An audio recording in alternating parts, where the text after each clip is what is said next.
Hello folks, welcome to IAS Academy. In this video, we will be discussing your Polity Current Affair compilation for September month.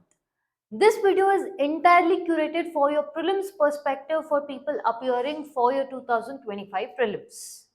The way I have set up the topics is so that it will be in your MCQ format, so that it will be easier for you to get the content and at the same point of time try to see what are the possible questions coming from that particular topic. All right, let's see what are the topics that we will be discussing today. One nation, one election, global AI governance. We will be discussing about your grievance redressal mechanism. We will also be discussing about your unified pension scheme. At the same point of time, we'll be discussing about something called as your black coat syndrome. We will be discussing about your rights of detenue in your preventive detention, and at last we will be discussing sanction for prosecuting a public servant. This video is presented to you by your faculty Sushma KT. Now, there is an important announcement that Legacy IAS Academy is starting Impact 2025, which is strictly an intensive mains practice and content training. More information on this will also be given to you in your description box in the link. Please do check that out. Now, coming back to the video. Strictly when I say it is prelims perspective, we will discuss the extent of this particular topics from your prelims perspective only. We will not bring in your mains, wala, what can be done way forward. Those are not necessary if it is not needed from your prelims perspective. Alright? Now, keeping that in mind, we'll start the first thing, your one nation, one election, or your concept of simultaneous elections. Now, this concept, first and foremost, understand the concept of simultaneous election is not new to India. We have had this concept of simultaneous elections in your 1951, 52 elections, 57, 62, and it went on up until 67. Why it went on up until 67 is here, majority of your legislative assemblies, okay. Now here, few of your legislative assemblies got prematurely dissolved, and at the end 1970 pe your Lok Sabha or your House of People itself dissolved. From then onwards, this concept was taken away. What do I mean by simultaneous elections? Again, why has it made a comeback? Is it a good practice or not? Simultaneous election, or otherwise your one nation, one election, was again brought in and into the mainstream topic by a high-level committee on simultaneous elections, which was led by your former president Ram Nath Kovind. Now, when I say the simultaneous election, according to this particular committee, what they mean is one nation, one election, or otherwise simultaneous election for Lok Sabha, legislative assemblies of state, as well as your panchayats and municipalities. Now, when we say one nation, one election, this concept, when we say Lok Sabha, Legislative Assembly, Panchayat and municipalities, does not mean the election for this will happen in one day. Understand that also very importantly. This does not mean election for it in one day. This and this, yes, you can have election on the same day or one day. But this Panchayat and municipalities ka election within 100 days. Okay, let's say after 100 days, after 100 days of completion of this, the election for this will be held. This is your concept of one nation, one election. Understanding? Look at this. According to former Chief Election Commissioner, elections are becoming the root cause of corruption in the country. After winning elections, the politician bureaucrat nexus indulgence in recovering the investment, and that is where corruption begins. Now, I told this video is entirely curated for your prelims perspective. Then this kind of things would be something that will be necessary for your prelims, and why are we discussing? See, understand with respect to the statement kind of questions. I'm not telling they will ask this person told what. But these kind of things are very much helpful in determining what are the advantages and disadvantages of your one nation, one election. Okay, so one of the major thing that we are trying to see here from this statement is recovering the investment, meaning something to do with corruption. Frequent elections leads to corruption. Now again, the frequent election also will lead to something called as voter fatigue, which means I am constantly taking part in election. All 365 days I am involved in elections. Some campaigning for something is constantly happening. Despite me doing, what changes am I feeling? So you kind of get that voter apathy also. What I do, what changes? Understanding. So these kind of things also are possible side effects of your prolonged elections throughout the year campaigning. If you see, majority of the time, the people who you have elected are always involved in some or the other sort of campaigning. So where now when we say, it is not just about the people you have elected, but it is also the resources they will end up using. What resources they are ending up using? Let's say, for example, your security personnel, then the teachers who will be used for your elections, instead of doing the job they were meant for, they're doing additional jobs. That is, they are always prolonged in usage of these things. Yes, at the same point of time, because if elections are happening, model code of conduct will come into place, when there'll be certain restrictions where you can't introduce any new developmental plans. So which means throughout the period, if you are always having elections, then won't it affect your developmental plans?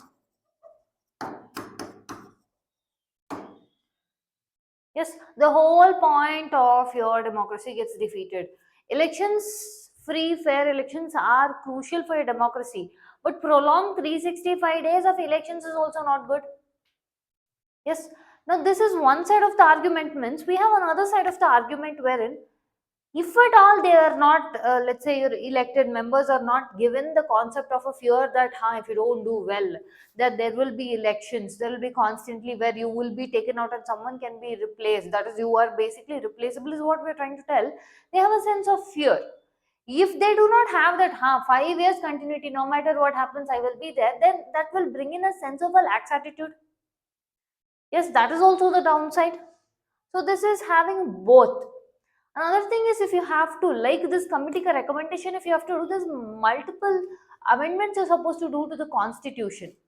One of the main things about the amendments to the constitution is, for example, main thing you will be seeing about is the 82nd article, that is Article 82, wherein the states are fearing that this will affect the federal structure. The say in the matter is very much reduced for your legislative assemblies, and especially when it comes to your panchayats and municipalities. Now, according to Article 325 and all, your election commission will have to be doing a unified electoral roll, which will again be diluting the powers of your local units. Yes, so these are also the other side of the argument. Now, the committees which recommended for your simultaneous elections or one nation election is your 170th report of Law Commission. National Commission to review the working of the Constitution also suggested for one nation, one election, alongside your Parliamentary Standing Committee's report of 2005 and working paper of Niti Aayog in 2017. All of them spoke in favor of one nation, one election, considering that it is having good advantages. Like I mentioned, the synchronization of elections, that is your elections to your Lok Sabha, legislative assemblies, panchayat and municipalities. In the first phase, you will have the same day elections for your Lok Sabha and legislative assemblies. In the second phase, that is after 100 days, you will hold the elections for your panchayat and municipalities. One of the common complaints that you can see here, or at least the fear that your regional units have,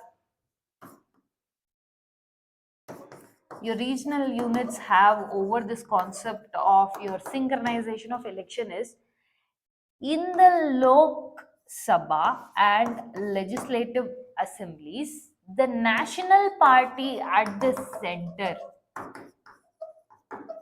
could have a sway, it could have a major sway, it could rule in their side. So they are telling the regional units may lose out their voice, may lose out their representation, may be worried. And already I told you, with the changing concept of your amendment to Article 82, etc., and all, they are already feeling that the federal structure, the federal balance might get altered. In that fear, alongside this, so this is a fear of your states, sub-regional units. So these kind of things has to be addressed before taking any stance. Now see what will be the changes that will be needed. Now for your one nation, one election concept to come into reality, let's assume if we have to make that into a reality, there will be multiple constitutional amendments also that is needed. A lot of insertions, deletions are needed. What do I mean by that? For example, you have to insert something called as Article 82A. What does that say? For example, when the newly elected Lok Sabha members come into the house, on that day it will be called as an appointed day. From that day onwards till the end of 5 years, that is when their term gets completed, all the other legislative assemblies which have had their period also will end. Let's say they have only come in 2 years before, but still it has to end. Let's say someone came in 5 years before. Now, if this has come, their extension will be to 1 year. That also will come to an end. Understanding? So, irrespective of their respective terms, all of their terms will come to an end with this end of the lower house, that is your house of people. Then will begin a new set of same simultaneous elections for everyone. This is your Article 82A. 172, where the duration of each houses will change, and then introducing the new article of 324A, wherein to hold the simultaneous elections for your panchayats and municipalities, because all three are getting affected, right? And also another thing under your Article 325 is your election commission has to bring in a unified voter list, where it will have to again ask with your state election commission, etc. So all of this will be there, where a single electoral roll is needed for your one nation one election. So these are all the concepts that we will be. Okay, now look at this. Adoption of one nation, one election in India is likely to brook well with the spirit of the constitution and also with the principles of cooperative federalism, according to former Chief Justice of India. Again, like I said, this topic has both pro as well as cons. Now let's see some questions with regarding to this particular topic.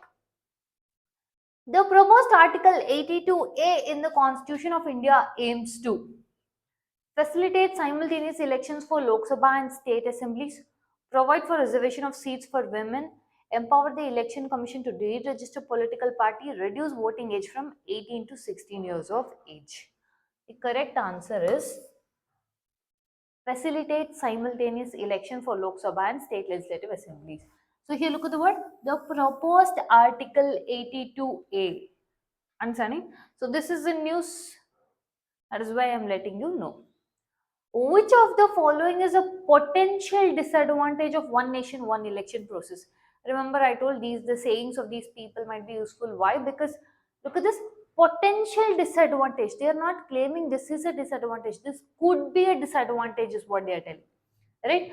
Reduced financial burden on the state exchequer, improved governance efficiency, reduced accountability of the government to the people, increased voter turnout, reduced accountability of the government to the people. What do I mean by this? For example, like I told you, if they have a fear they can be replaced anytime, yes, they will now be very cautious. But if you're telling 5 years, irrespective of what you do, you have stability, means they may not have that much of an attitude towards, yes, I have to do it properly, otherwise I might lose this.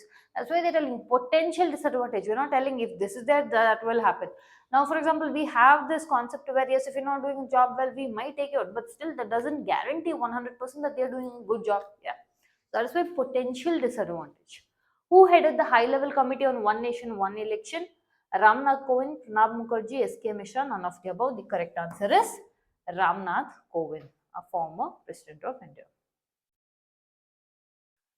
Which of the following countries has already implemented a similar one nation, one election system? Belgium, Sweden, South Africa, none of the above.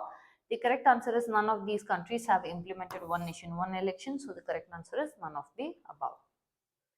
Next topic that we will be discussing is your global AI governance.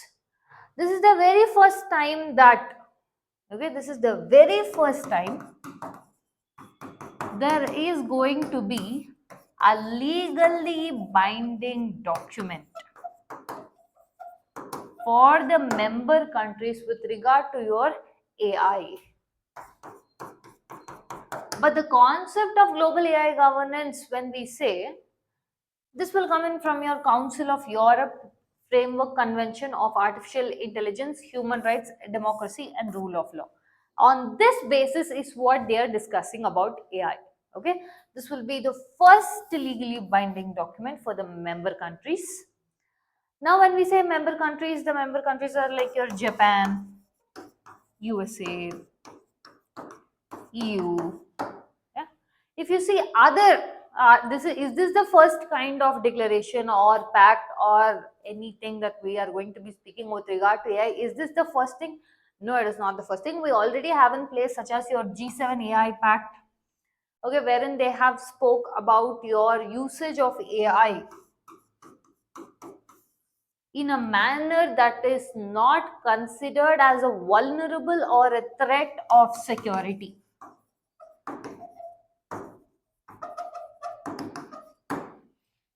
Understanding? We have Europe's AI Act, Bletsky Declaration, all of this speaks about your mindful usage of AI. And one more thing, whatever we are speaking about, this kind of act or declarations or anything, none of this will be applicable during your national security. When it comes to national security will take priority over any of these. Understanding? Now, what are the fundamental principles of your AI system? If you see human dignity, individual autonomy, equality, non discrimination, respect for privacy, personal data protection, transparency, accountability, responsibility, reliability, safe innovation. Look at the word when they're using safe innovation. Basically, they want the usage of AI to make the lives of human beings better and not in a way that will be a possible threat or a risk for them. Understanding? What are the steps taken to regulate your artificial intelligence in India? We have national strategy for artificial intelligence. We have from your Niti Aayog has launched principles for responsible AI. And at the same point of time, your MeitY has come up with India AI, or otherwise called as National Program on Artificial Intelligence. And we also have Digital Personal Data Protection Act. Understanding? So these are all the things with regard to your AI in India. We'll see a few questions on this topic. Which of the following international organization has launched the AI for social good? Look at this. AI, Artificial Intelligence for Social Good, initiative to promote the responsible development and usage of artificial intelligence. United Nations, World Economic Forum, OECD, European Union. The correct answer is United Nations. Okay, this is a very possible question, AI for social good, because it has been making rounds a lot now. Okay, so write this down somewhere. Look at this.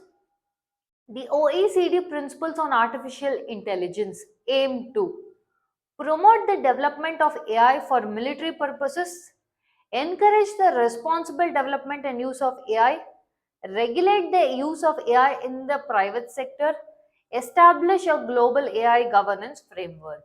The correct answer is encourage the responsible development and use of AI. This is what your OECD principles on your artificial intelligence speaks about. Which of the following is a key challenge in developing global AI governance frameworks? Ensuring the protection of intellectual property rights, addressing the digital divide and unequal access to AI technologies, balancing the need for regulation with the need for innovation. Answer is all of the above. Reason I gave the statement questions is so that all of this contents can be used as your information with regard to your artificial intelligence. Okay, the answer is D, all of the above.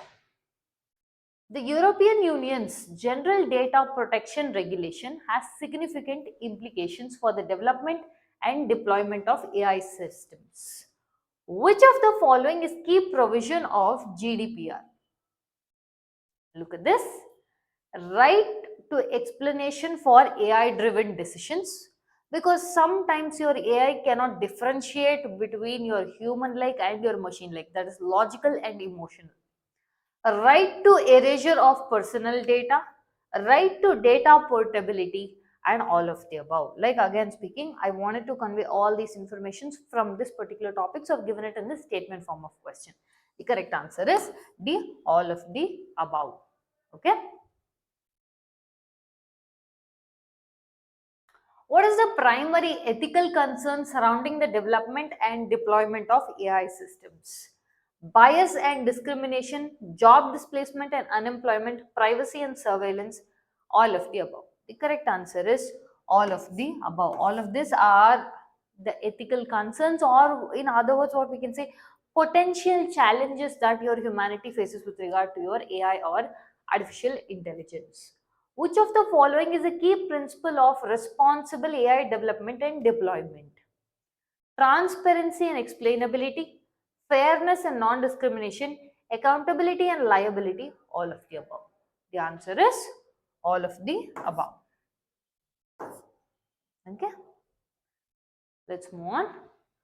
What is the primary role of governments in promoting responsible AI development in deployment?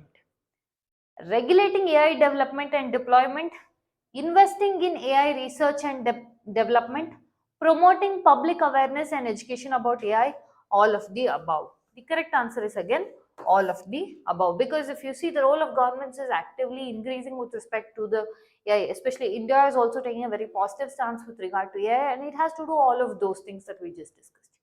Okay, let's get into the next topic, that is your grievance redressal mechanism, wherein your Ministry of Personnel, Public Grievances and Pensions has come up with the fact that effective grievance redressal mechanism is the only way for you to earn public trust.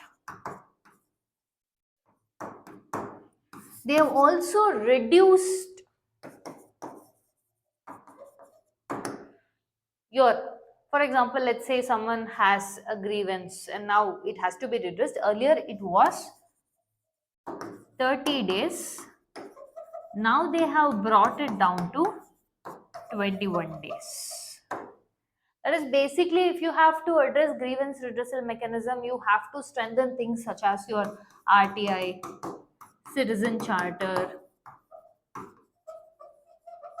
bring in effective e-governance, bring in concepts of your social audit. Yes, and the whole thing about your grievance redressal mechanism is accountability, transparency, and first and foremost thing is your citizen friendly.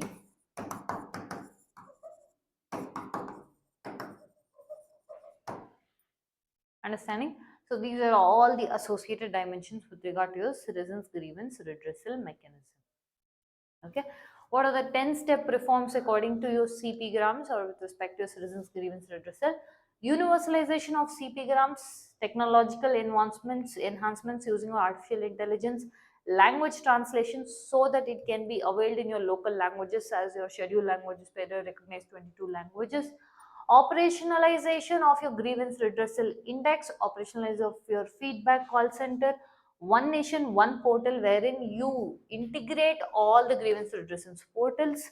At the same point of time, inclusivity and outreach with respect to involving your common service centers, training and capacity building based on your Sevotam model, publishing monthly reports, and your establishment of data strategy unit, and more specifically, because we spoke about your Sevotam model,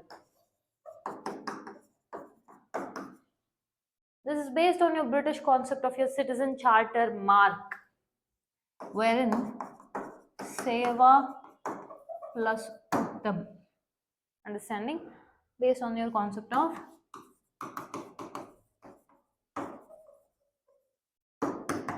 wherein you not just track that yes, I'm giving this option of grievance redressal, you also track whether the grievance redressal that you are giving is actually utilized by people. Are they finding it beneficial? If you're just telling I have a mechanism, I'm not going to look about it, then it is pretty much useless. So you have to see whether what you're trying to do in the form of your grievance redressal is actually addressing the grievance or not. It is not that whether they have to always feel yes, good, I have got all the things that I wanted my way. The answer is very simple. I had a grievance, now I come to them. Has that query, has that grievance been addressed or not? That is the whole point. We look at some of the questions. Which of the following is the key feature of citizen charter, a grievance redressal mechanism introduced by government of India?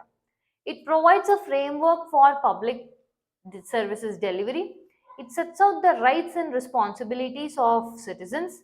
It establishes a grievance redressal mechanism for citizens. The answer is all of the above. Look at this. The public grievance redressal system established by Government of India uses which of the following technologies to track and redress your grievances? Information and communication technology, geographic information system, artificial intelligence, blockchain technology.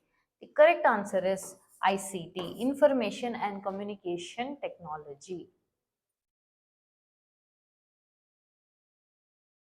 Next, the Right to Information Act 2005 provides citizens with the right to access information from public authorities. Which of the following is a key feature of RTI Act? Because we're speaking about your citizens' grievance redressal, all of this are bound to come.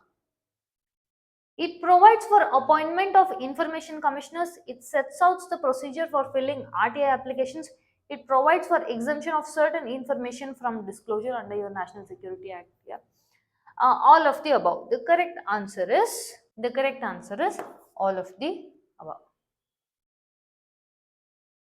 What is the primary purpose of a grievance redressal mechanism?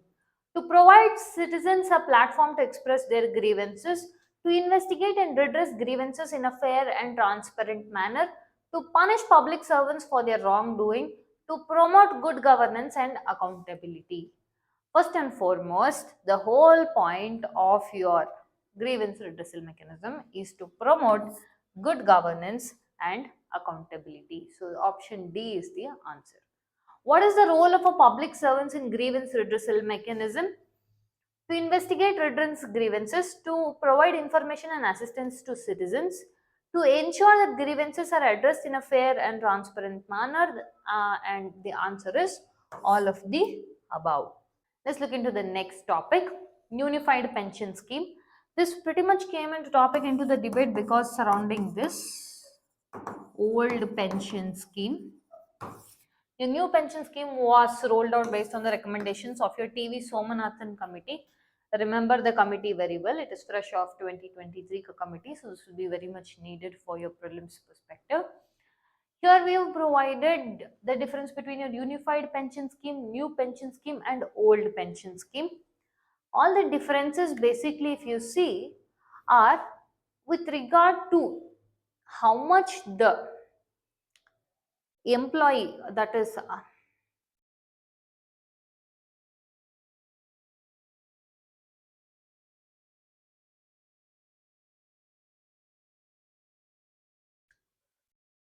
now if you see I've given out a difference between your unified pension scheme, new pension scheme and old pension scheme. You have to very much understand here the differences will be in about your contribution factor, how much the employee will contribute, how much the government will contribute. Then we'll be speaking about the fact of how much they will draw after your said period, how what is the limit of period. For example, in certain cases, look at this, minimum pension of rupees 10,000 per month on superannuation after minimum of 10 years of service. This is under your UPS, but whereas this was not applicable under your NPS, whereas under your OPS it was 9,000. So these kind of key differences you have to note down. I would suggest you write this down or take a screenshot and keep it so that it will be useful for you.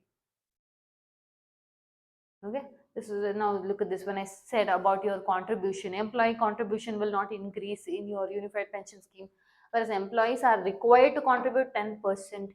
Here, no employee contribution required. So these are the kind of key differences which will be needed for statement kind of questions under your unified payment scheme. That is very important for you to understand. The next topic that we will be discussing about is your black coat syndrome. Recently, the President of India used it, that is called as black coat syndrome, which is somewhere we will be seeing its association somewhere with your white coat hypertension. What are these things?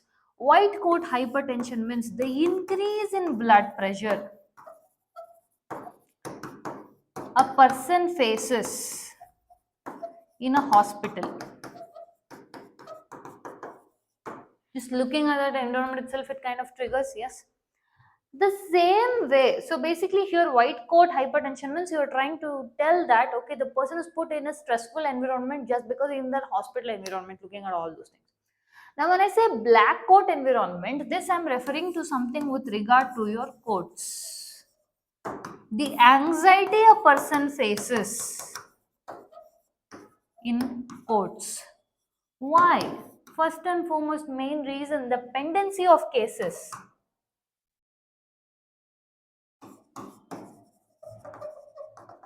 So much cases are pending, almost 82,000 cases are pending, and constantly the court is adjourned. Now each point of time they have to come from their places to the respective court on particular days of hearing, where their livelihood of that particular day gets disrupted. So all of this is kind of giving them an anxiety. Now let's look at some of the questions. The term black coat syndrome was recently used by the President of India to describe the anxiety experienced by ordinary citizens in a court setting. Which of the following is the key reason for this phenomenon? High pendency of cases in courts, frequent adjournment of cases, lack of female friendly court infrastructure, all of the above. The correct answer is the all of the above. This is all the three things that we just discussed. The black coat syndrome is analogous to which of the following medical conditions? White coat hypertension, black lung disease, lawyer's syndrome, judge's anxiety. It is white coat hypertension, like we discussed. To address the issue leading to black coat syndrome, the government has taken several initiatives. Which of the following is not one of them? They are asking which of the following is not one of them. E-Courts Integrated Mission Mode Project, Tele-Law Program, Lok Adalat, National Judicial Appointments Commission. It is NJAC. It has to do something with respect to appointment of judiciary. That has nothing to do with black coat syndrome. According to the National Judicial Data Grid, how many cases were pending in the Supreme Court as of August 31st? 52,540, 82,000, 1,54,000, 2,50,000. The correct answer is 82,000. They will not ask this specific of a data. I'm just giving this information so as to know that dependency of cases are high. Next topic we'll be speaking about is rights of detainee in preventive detention. First and foremost, understand what is preventive detention. You are arresting. See, there are two kinds of detention. Punitive detention, preventive detention. Punitive where you have already committed the crime. Preventive detention means you are preventing someone from committing a possible crime or a future crime. That is, you are detaining or taking that person into your custody before even a crime has been committed.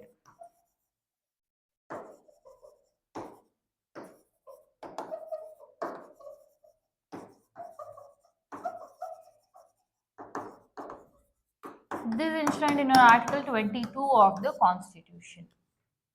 Understanding? Now, on what basis can an individual be held under your preventive detention? National Security Act of 1980, Unlawful Activities Prevention Act, your Conservation of Foreign Exchange Prevention of Smuggling Activities Act, and Prevention of Black Marketing, Maintenance of Supplies Act, your Essential Commodities Act. So under these kind of situations, a person can be held under preventive detention. Now there are certain things, yes, a person has been held under preventive detention, but he still has some rights because he is also entitled to his Article 21. Yes.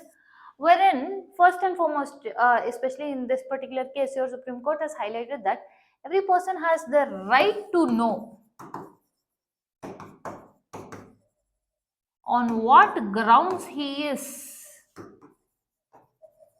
held with supporting documents.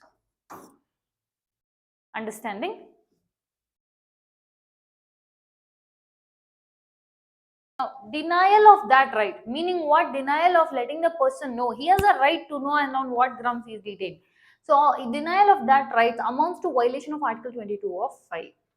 According to the person can be detained on the article based on his Article 22 of 3, where it allows the authorities to detain individuals for preventive reasons such as maintenance of public order or national security. Okay, so for a stretch, the person can be held for 3 months. Then it has to be approved by your authority. Who are these authority that I am calling? These are all members of your high court. If someone has to go, let's say the person has to go approach any court or judiciary, the first thing he will go through is your high court, and through appeal they can go to your Supreme Court.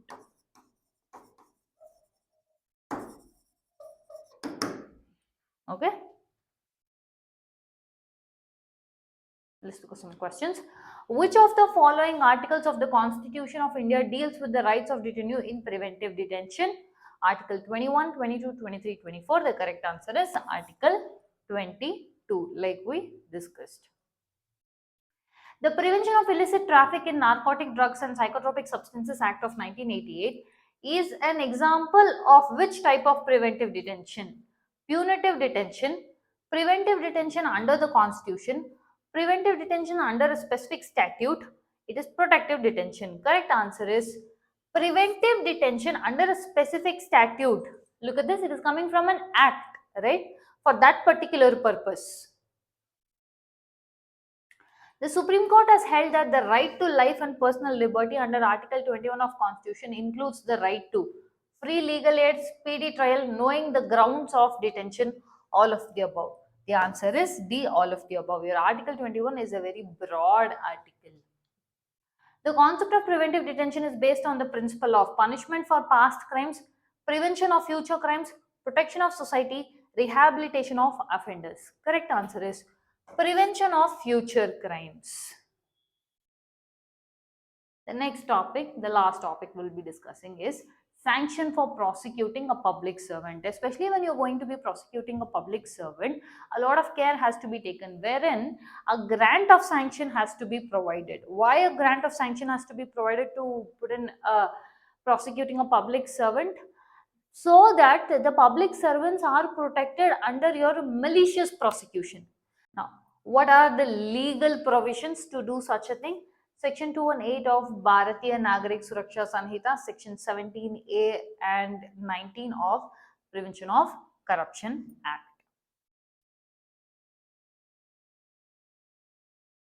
Okay, we've reached the end of the topic. If you like our content, subscribe to our channel, hit the like button and share it along with your friends. Thank you.